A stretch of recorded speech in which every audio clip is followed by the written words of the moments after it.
In the US, we use a three-phase system to supply power to us. Now, let's talk about what the book defined polyphase. It says there are distinct advantages. Where is it? In using rotating machinery to generate three-phase power rather than a single-phase power. And there are economical advantages in favor of the transmission of power in a three-phase system. As I said, in the US we use a three-phase system. Three-phase equipment is not uncommon, especially in manufacturing environments. In particular, motors used in large refrigeration system and in machining facilities are often wired for three-phase power. System, we said, is a balanced three-phase. The source has three terminals, not counting the neutral, or which is the ground. And voltmeters measurements will show that sinusoidal voltages of equal magnitude or equal amplitude are present between any two terminals. What's a balanced load? Down here on the bottom, draws power equally from all three phases. Equally. At no instant does the instantaneous power drawn by the total load reaches zero. At no instant does the instantaneous power drawn by the total load reaches zero. It says, in fact, the total instantaneous power is constant. Here's what happens when you have a three-phase system. There's actually a good picture right here. There is a green, a red, and a blue. I don't know if you can see that. Can you see the color? So the first one, if you follow the blue one, that's a sine wave. Notice now the green one is also a sine wave, but it starts 120 degrees later.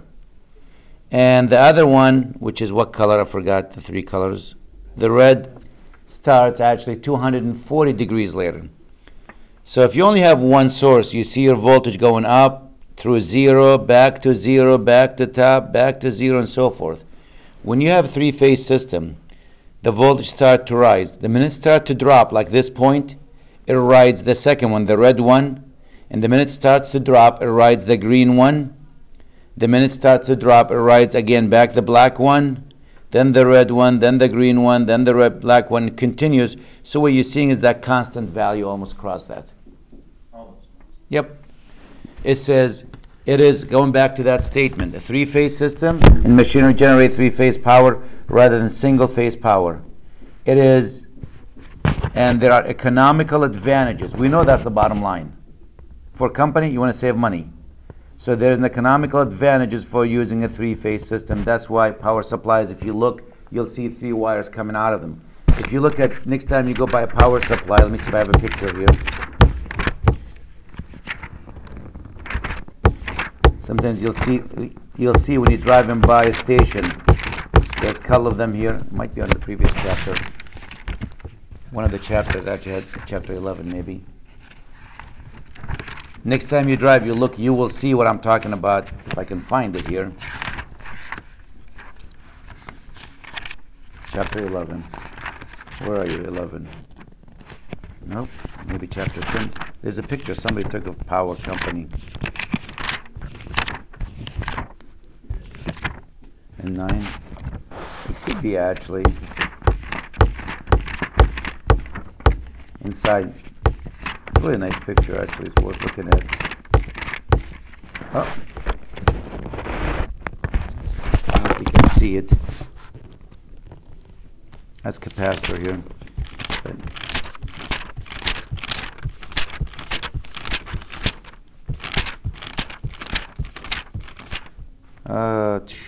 Can't see. This picture is not a good picture.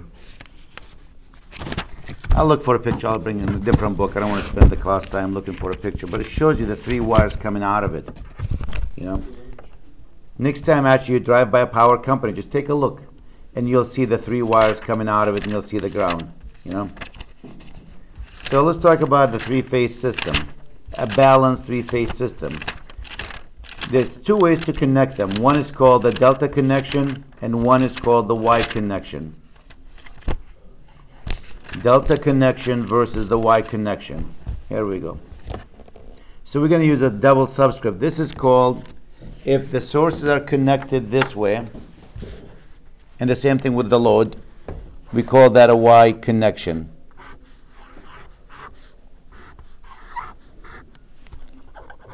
This is A, B, and C.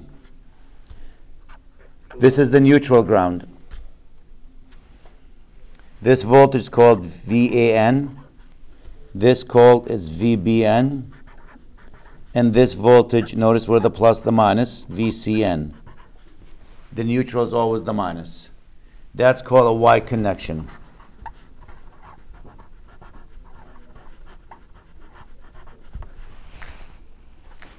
A delta connection, the source will be connected like this.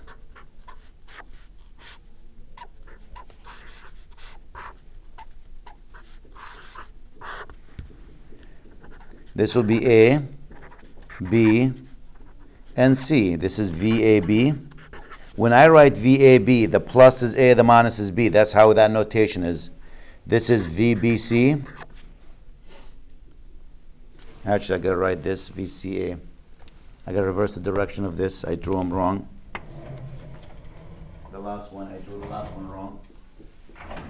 The plus minus on it. Goes the other way? Yep. You'll see why in a minute.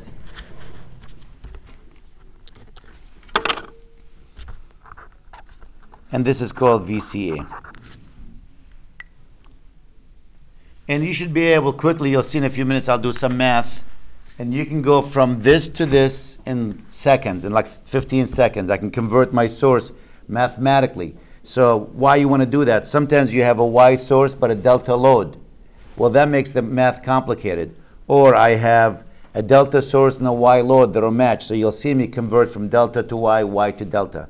We did that last semester for resistors. Yeah. We're going to do it for sources today. Now let's talk about the source.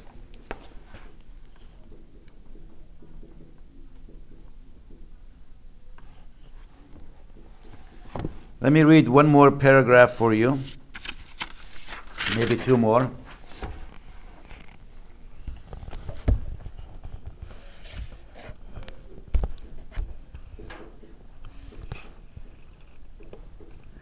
It says, the use of high power or high number of phase. Sometimes you have a 6-phase, a 12-phase system, is limited almost entirely to the supply of power to large rectifiers. What is a rectifier? Rectifiers convert alternating current to direct current from AC to DC, only allowing currents to flow to the load in one direction. So we don't deal with 6 sources and 7 sources and we deal with a 3-phase, 12-phase, 9-phase. We deal with 3-phase, but that doesn't mean you can't have a 6-phase or a 12-phase system. Almost without exception, polyphase system in practice contains sources which may be closely approximated by ideal voltage source, or by ideal voltage source in series with a small internal impedance. 3-phase current sources are extremely rare. So if you're trying to get a 3-phase current source, that's difficult. So what do? We take a 3-phase voltage source, put a resistor with it, and we can use that as a current source. Now, since we have a 3-phase system, let me take the Y connection first. This is A, this is N, this is VAN, B, this is VBN, minus plus, this is VCN. Since you have three phase here, what's 360 degrees divided by 3? Isn't that 120? So if VAN happens to be has some maximum value, let's say if angle theta, any angle, we're going to use 0 most of the time for it, then VBN is going to be, it's the same value, but the angle is different. It's theta minus 120 degrees. The difference is always 120 degrees. And VCN equals Vmax theta minus 120 minus another 120, that's 240. Sometimes instead of minus 240, we write what? Plus what? What's equivalent to minus 240? Plus 120.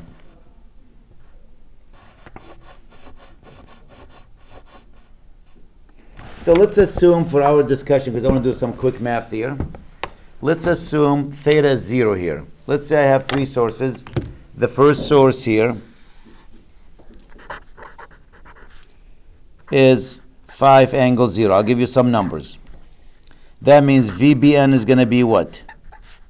5 angle what? Negative 120. And VCN is going to be what? 5 angle negative 240. What will happen if I ask you, can you tell me what is VAN plus VBN plus VCN?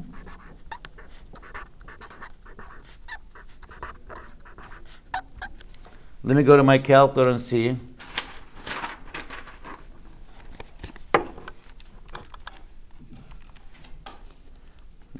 This is 5 angle 0 plus 5 angle negative 120 plus 5 angle negative 240. You got 0. It should be 0.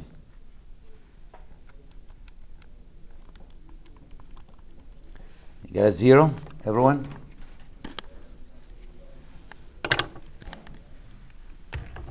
If you have a balanced source, that's what our source is, when you add these, it should give me a 0.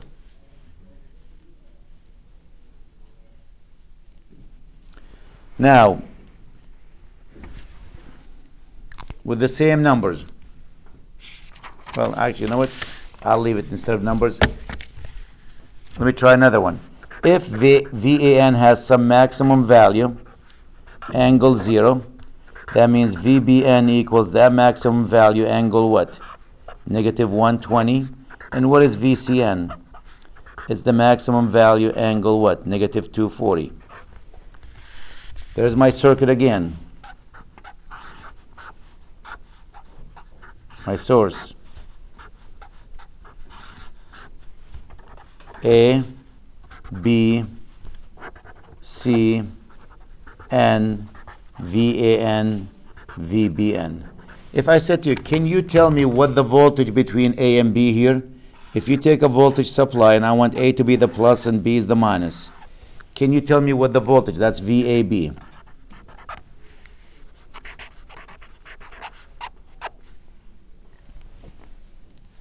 Can we figure what that number is?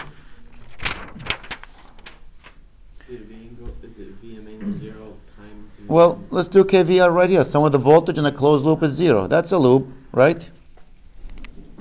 So minus to plus is a minus VAB plus VAN minus what? VBN. Oh, I labeled that wrong. That's the B here, right?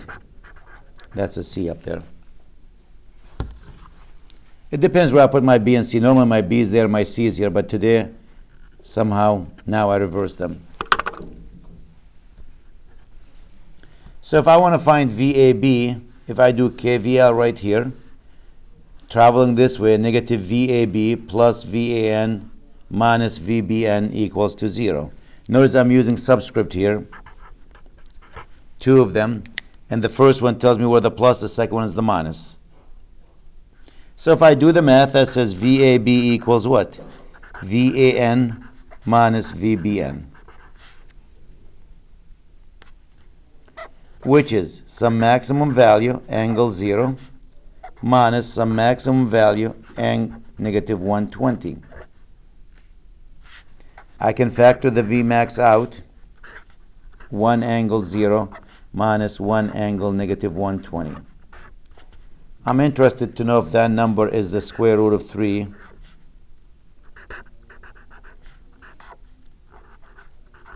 Let's see if it is.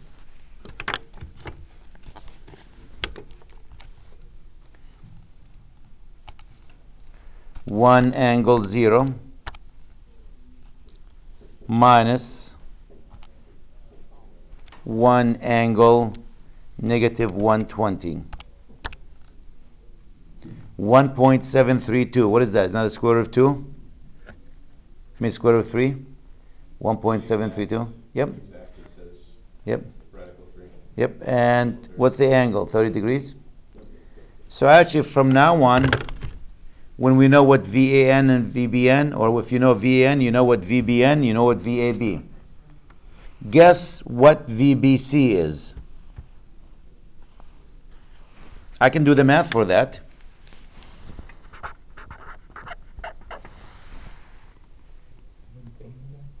Well, it's going to be 120 degrees off. So again, VBC, that means V here and C there, right? If you do KVL right here, this will be on this side, equals VBN minus VCN. So let me factor Vmax out. What's left? What's the BN?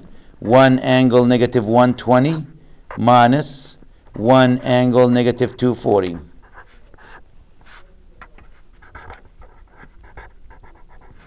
See if that number is actually negative 90 degrees. Yep. Why? We subtract 90 degrees from this to get that number. And guess, without doing the math, guess what VCA is? If I put here plus minus, I don't have to do the math. It's going to be the square root of 3, Vmax, subtract another 120 from this. So what is the minus 90? Take away minus 120. 210. So if I know what VAN, I know VBN, VCN, VAB, VBC, and VCA in one shot.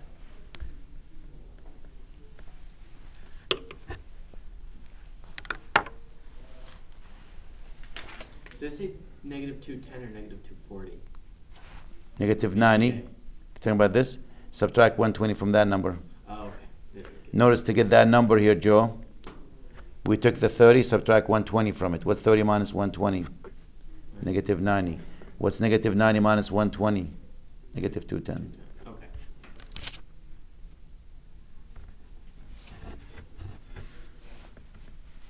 By the way, our book never draws a Y connection like this. They never do it like that. Most circuits book, I like them this way, but most circuits book will go like this.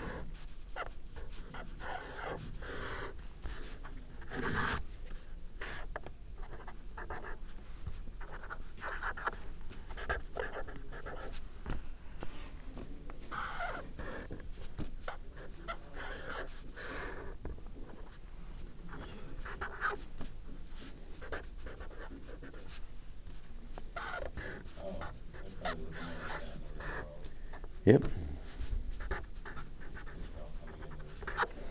It looks like this. And if you want to attach anything at N, Yep. That's N is your ground. That's your neutral. It will look like that. I like that better because you get to see it's Y, but that's how they draw it. You get the 3 wires coming out. Next time you go buy a power supply, you'll see one coming from this end, one coming from that device, and one coming from this one. And the ground, they all attach on the bottom to the ground. There's one by Page Boulevard. If you go by it, if you see there used to be an old fire station, there's one of those power supply there. Look for that. There's one in Chicopee by Arnold's Meat. When you go by it, look at that. You will see actually how these are connected, three-phase system. When you look at the wires coming out, the big wires are those, you'll see three wires coming out. Yeah.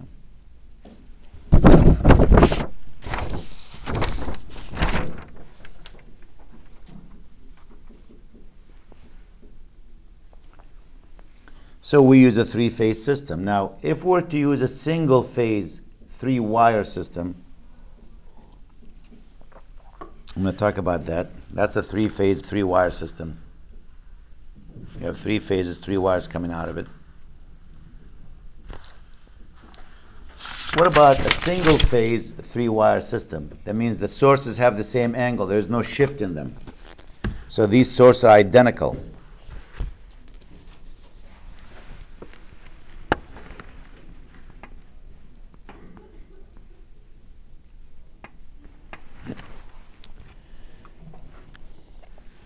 The only difference here, this is plus to minus. Notice the neutral ground with a three-phase system is always what? You'll see that in a minute. It's always the minus attached to it. Here, we have what we call a single-phase three-wire system. A single-phase three-wire source is defined as a source having three output terminals, A, N, and B. See the output terminals? A, N, and B.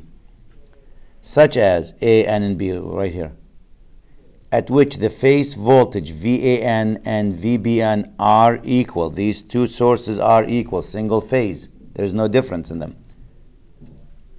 Are equal.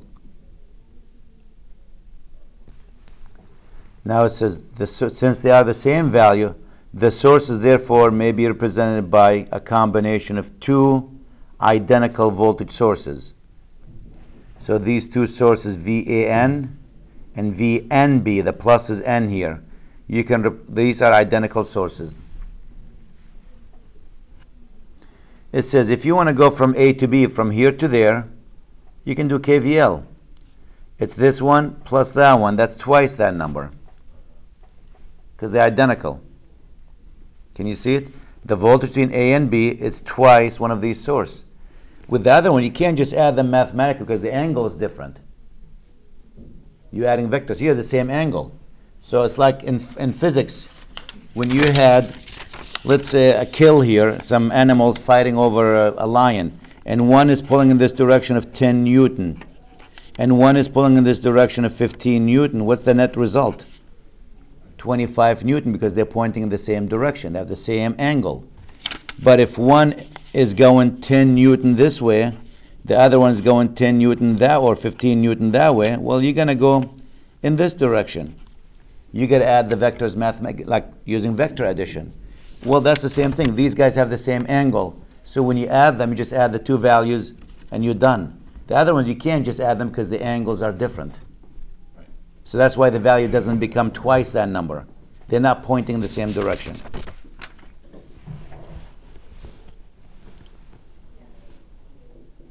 So here it says if you want to find the voltage in A and B, it's going to be twice that number. Where therefore we have a source to which loads operating in either of two voltages may be connected.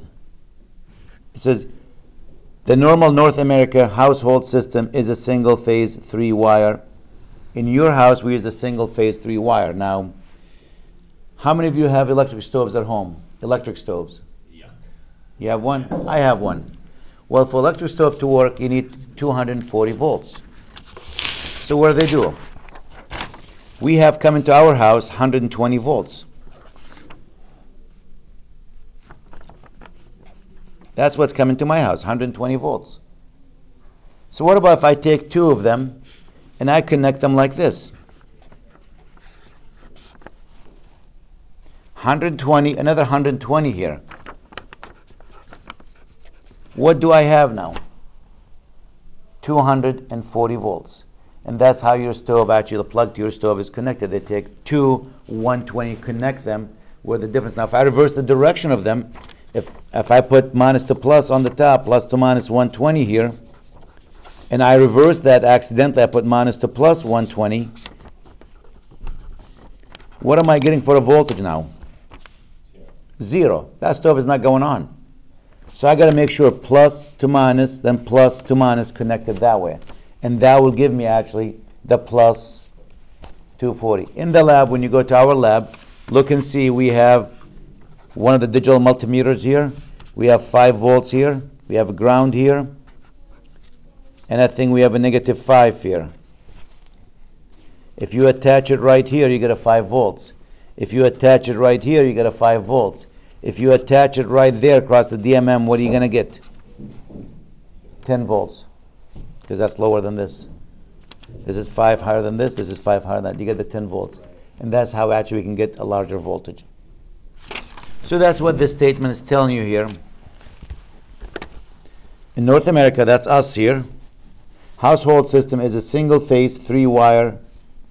That's what we use. 3 wires coming in single phase, permitting the operation of both 110 volts or 220 volts appliances.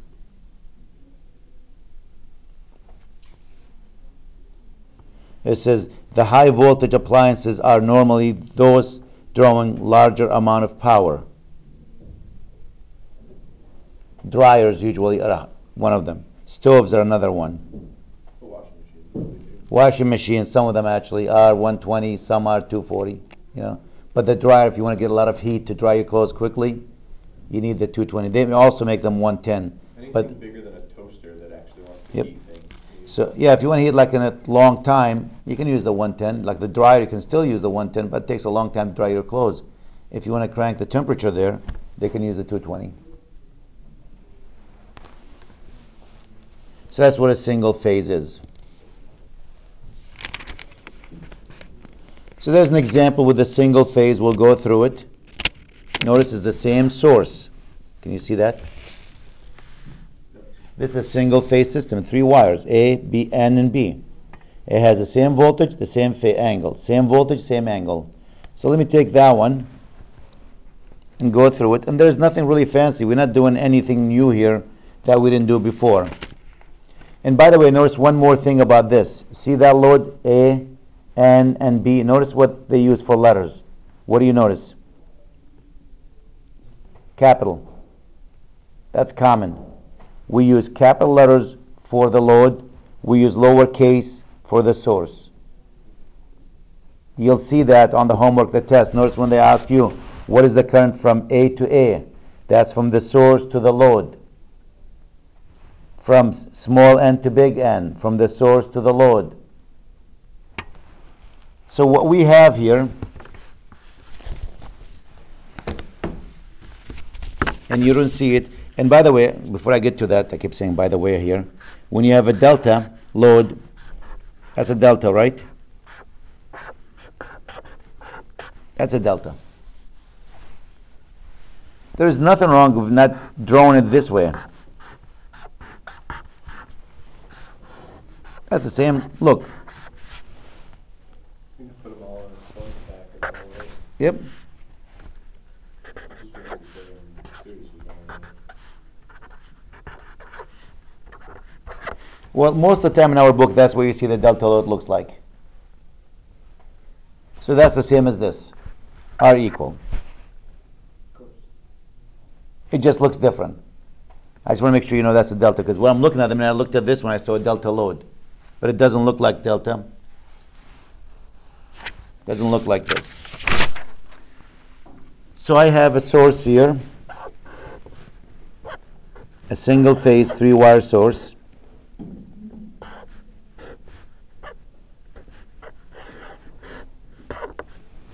This is small a, small n, and small b.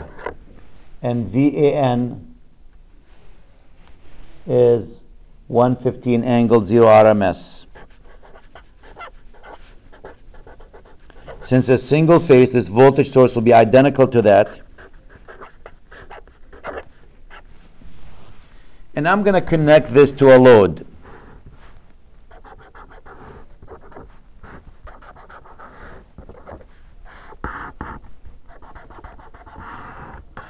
This is my load. And this is not a balanced load. If it was a balanced load, these values will be equal. So this is not. This is 50, 100, And actually the loss load, I missed something, 20, and there's also an inductor in it. Two things in the loss load.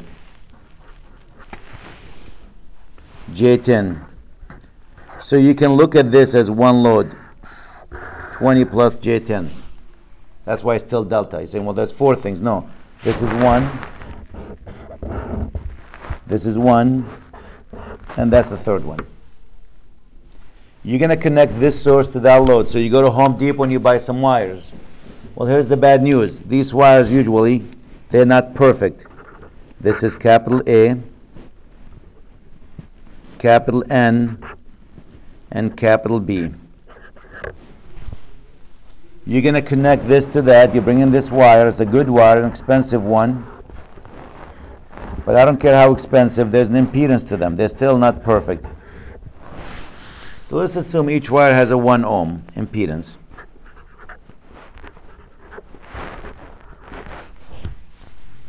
That's the wire. So that's the circuit we have. Given this circuit, determine the power delivered to each of the 3 loads, as well as the power lost in the neutral wire and each of the 2 lines. These are the line wires, how much power lost here, how much power lost in the neutral line, and how much power delivered to each one of these.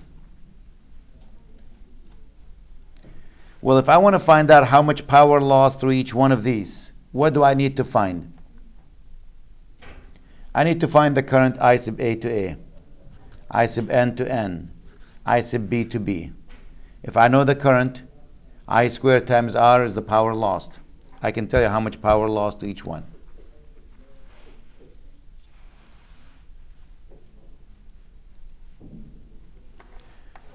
So let me assign current. We'll say this is I sub 1, going through that.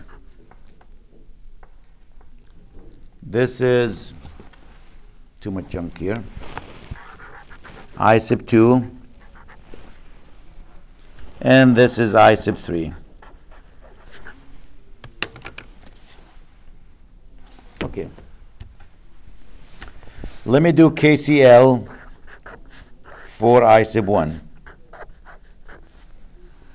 Sum of the voltage in a closed loop is 0. Negative 115 angle 0 plus 1 times I sub 1 plus 50 times, what's the current going through 50? Good, I1 minus I sub 2 plus the neutral line. What's the current going through that? I sub 1 minus I sub 2. All of that should equal to what? 0. Oh, that one wouldn't be I3. Oh, 3, thank you. This minus that. Let's do this loop. KCL for I2. Right there. 0 equals 20 plus J10 times what?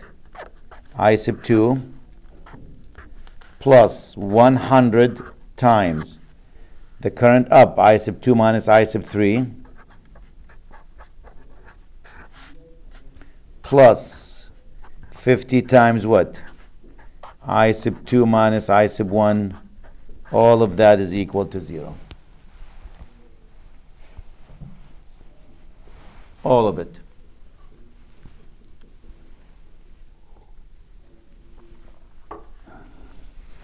Last one. KCL for I sub 3. 0 equals negative 115 angle 0. That's this source. The neutral line. And the current going through it, I sub 3 minus I sub 1. The 100 The current going through the hundreds, what? I sub 3 minus I sub 2. Keep coming, plus the 1 ohm here times I sub 3. How many equations by how many unknowns do we have? 3. If you do the math, clean it for the sake of saving time. I'm not going to go through the equations and figure out what each one. I can tell you what I sub 1 is. I have these numbers. 11.24 angle negative 19.83. I sub 2 equals 9.39 angle negative 24.47 and I sub 3 10.37 angle negative 21.8.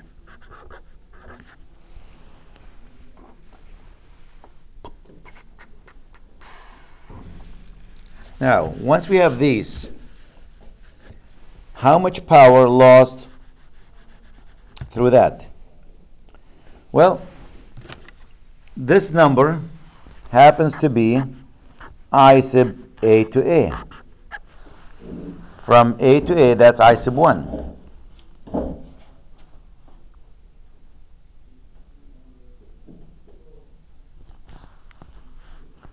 From this, I can find I sub 3, or B to B.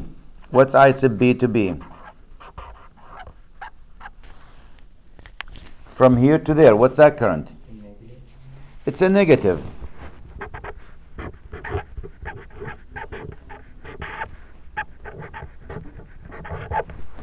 And the negative sign is really nothing more than add 180 to that angle. If you add 180 to that, what do we have? 41.8? I think it's 41.8.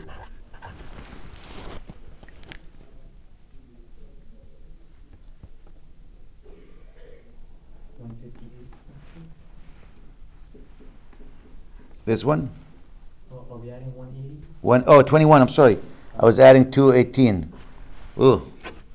Add 180 to it. Yep. 158.2.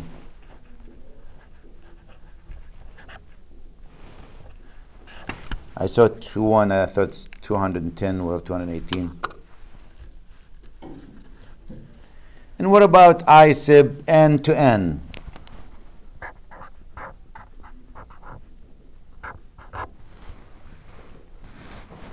Go in that direction. To me, that looks like what?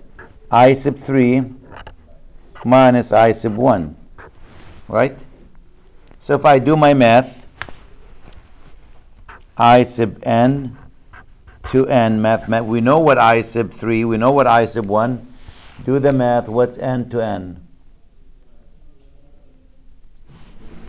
Is it 0.95? Angle negative 177.7. If you just take the two numbers and subtract them, 3 and 1, you end up with that. So once you have these numbers, we know how much power lost here, how much power lost here, how much power lost there. So let's calculate that. Let me change color here.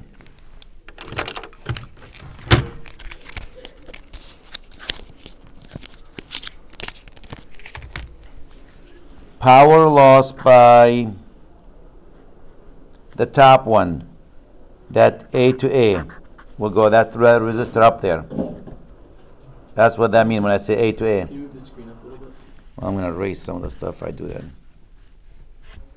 So by that resistor, A to A, we're talking about that resistor, the 1 ohm. I don't know how to label it, 1 ohm, enter it.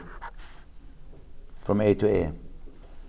We know the power is you take the current through that, which is I sub 1, you take the magnitude of that, square it, times the resistor. The magnitude of I sub 1 is what? 11.24 squared times the 1.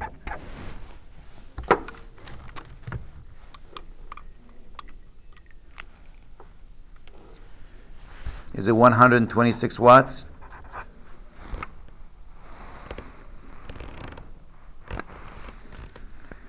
The power lost by N to N, the 1 ohm resistor.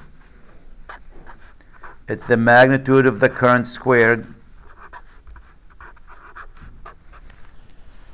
Now, that's N to N. What is the mag? 0.95?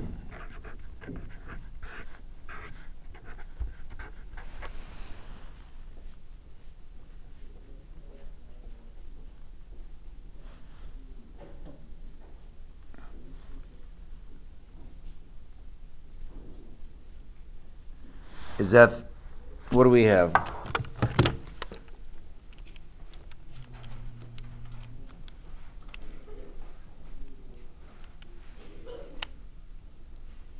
I got 0.9.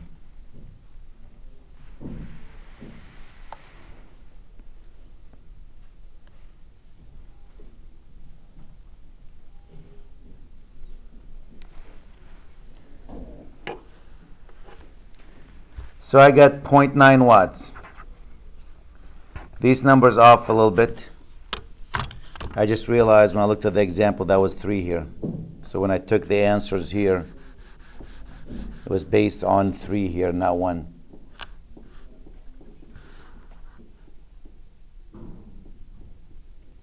You can check the numbers. So, Move it up again. and the last one, how much power lost here? And that's B to B. And what's B to B? The current, the magnitude of the current.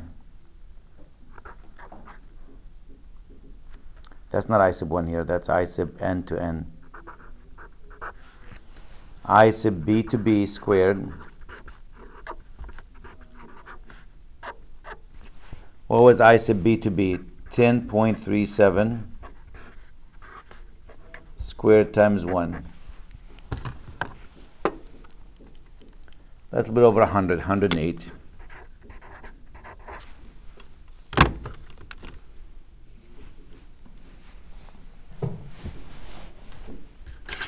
So we calculate how much power lost to each one. Again, my answer is here really for a 3 ohm here. So I'm off, my calculation's off. So if you're watching this video or you're doing the problem, if these numbers don't match, that's because when I did this, it was for 3 ohm. And I put 1 here. So this equation good for the 1 ohm, but these answers for the 3 ohm. It's a little bit off there. I'm not going to redo the video for it. Now, how much power delivered to each load? I got to figure out how much current going through each one of these now. A to N. A to B.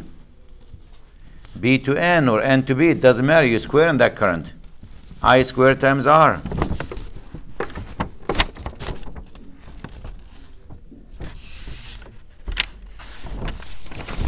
So let's look at the load here.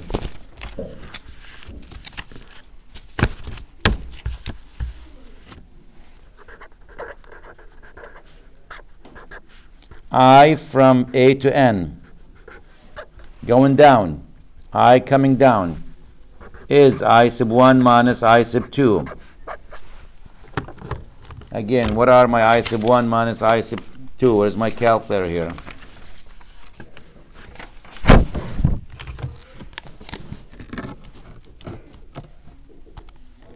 $11.24 angle negative 19.83 minus 9.39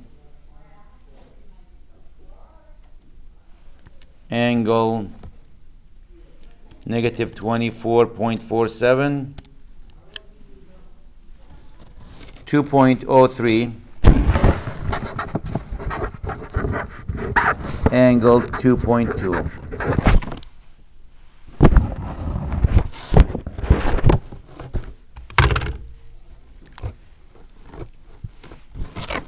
A to B, what's that current from A to B? That's an easy one.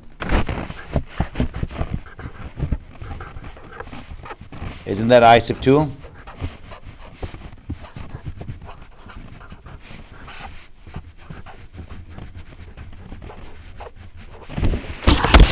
And I sub B to N or N to B, I'm doing B to N. If I do B to N, is I sub 2 minus I sub 3.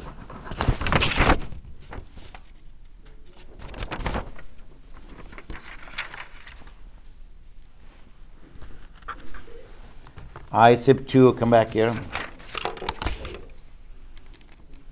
I sub 2 is 9.39, angle negative 24.47, minus I sub 3, 10.37, angle negative 21.8. 1.08 angle what? Negative 178.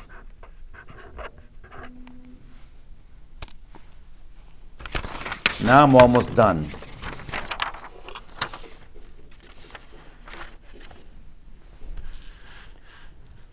What is the power? There we go. What is the average power delivered to the 50 ohm load? Is the current I sub AN squared, the magnitude of that squared, times 50. 2.03 squared times the 50.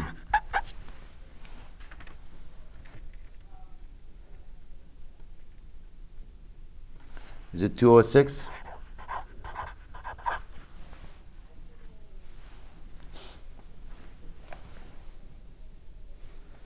Let's do this one, the 20 plus J.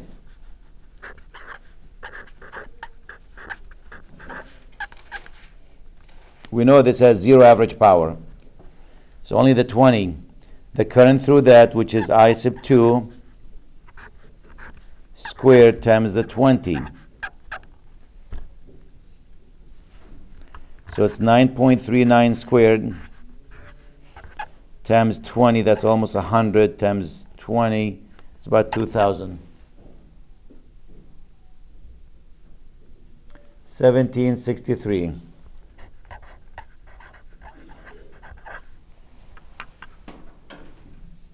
And the last one, the 100 ohm, equal the current through the 100 ohm, which is, this is B and this is N, I sub BN or NB squared times 100, 1.08 square it times 100, and 1.08 squared times 100 is 117. Now we found everything about that.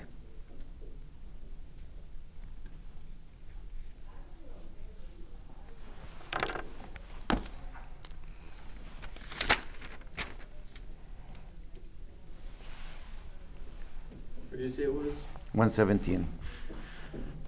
Oh, okay.